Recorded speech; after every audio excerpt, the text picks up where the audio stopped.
जय हिंद दोस्तों, स्वागत है आपका और एक नए वीडियो में और एक नए टॉपिक के साथ। मैं हूं डॉक्टर देवू, मैं हूं राजेश। स्वागत करते हैं हमारे यूट्यूब चैनल में। फ्रेंड्स, आज तो चले दोस्तों वीडियो स्टार्ट करते हैं। आशा करेंगे पसंद आएगा और पसंद आए तो लाइक और शेयर जरूर से कर दीजिएगा। और चैनल पर पहली बार आए सब्सक्राइब नहीं किया, साथ में सब्सक्राइब भी कर दीजिएगा। चलिए स्टार्ट।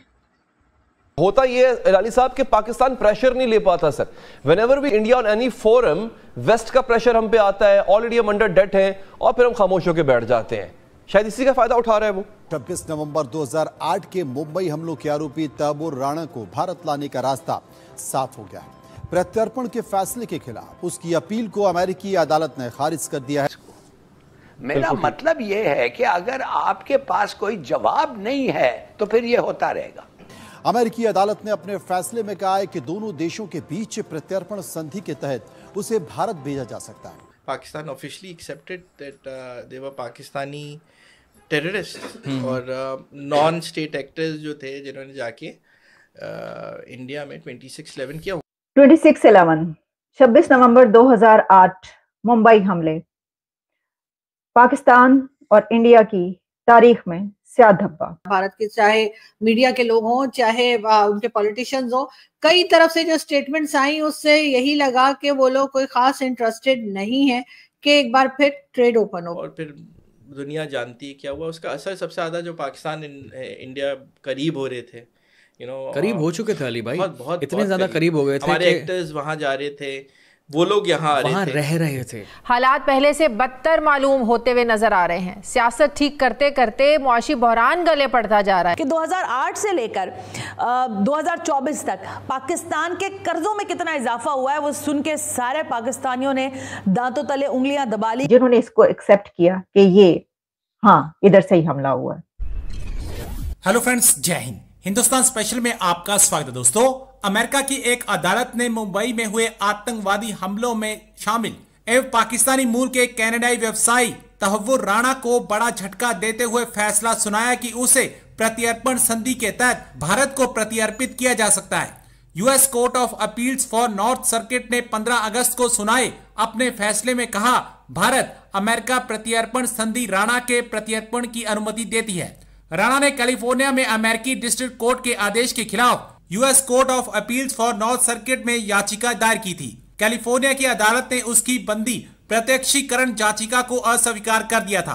बंदी प्रत्यक्षीकरण याचिका में मुंबई में आतंकवादी हमलों में राणा की कथित संलिप्तता के लिए उसे भारत प्रत्यर्पित किए जाने के मैजिस्ट्रेट न्यायाधीश के आदेश को चुनौती दी गई थी। अब इस आतंकवादी को अमेरिका से भारत लाया जा सकता है, जो पाकिस्तान के लिए बहुत ही बड़ा झटका होगा, क्योंकि ये आतंकवादी और भी कई राज उगलने वाला है। Pakistan officially accepted that they were Pakistani terrorist और नॉन स्टेट एक्टर्स जो थे जिन्होंने जाके इंडिया में 26/11 किया। इन्होंने फिर नॉर्थ नाज़िमाबाद कराची में एक मकान किराए पे लिया और वो उसे बनाया हेडक्वार्टर्स अपना, जहाँ से उन्होंने पूरा 26/11 ऑपरेशन लॉन्च किया। बॉम्बे पे कराची से बोट खरीदी गई।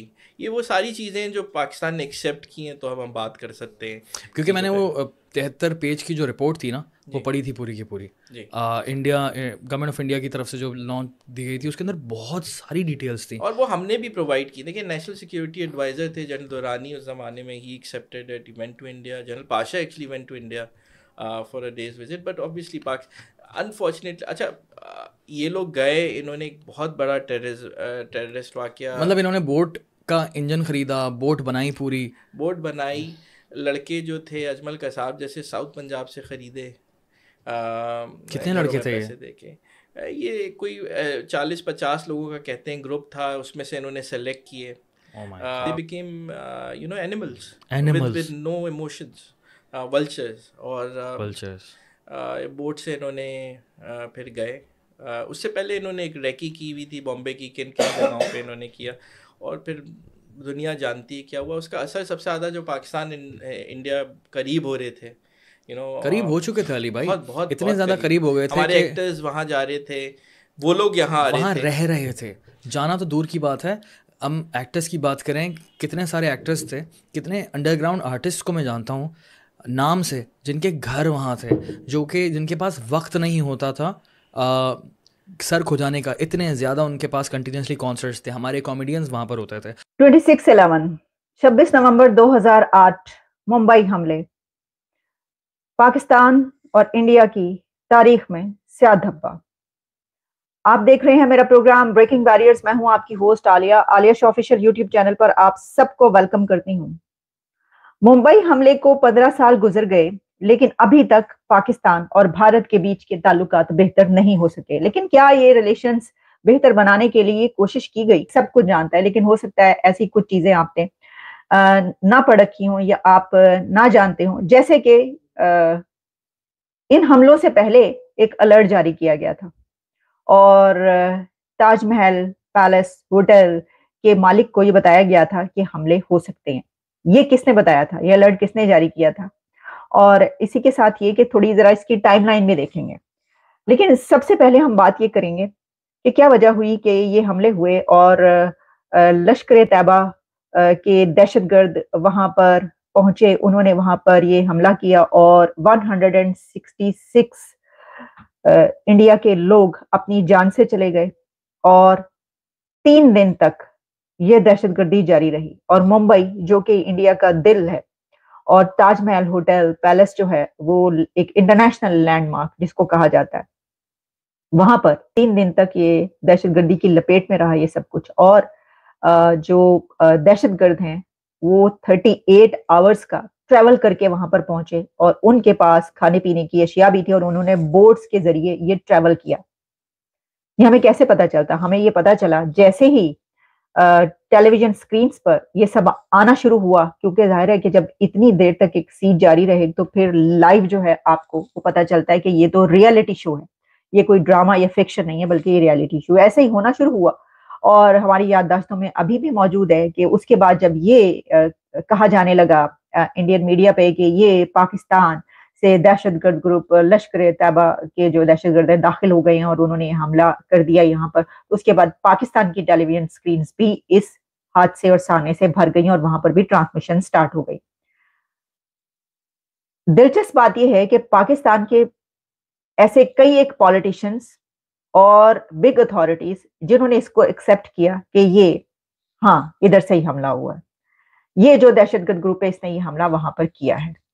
और इसमें जर्नलिस्ट भी शामिल थे। अच्छा, अब हामिद मीर साहब जो हैं वो उस जगह पर भी पहुंच गए। मुझे याद है कि 2-3 जो बड़े जर्नलिस्ट थे जिसमें कि तलत हुसैन और हामिद मीर साहब जो है, उनकी तरफ से जो है ये बात कही गई कि जब वहां पर जाकर उन्होंने बताया और दिखलाया कि जो अजमल कसाब है उसका ये शहर है और यहाँ पर वो रहता है और वहां के लोगों से भी बातचीत कर ली।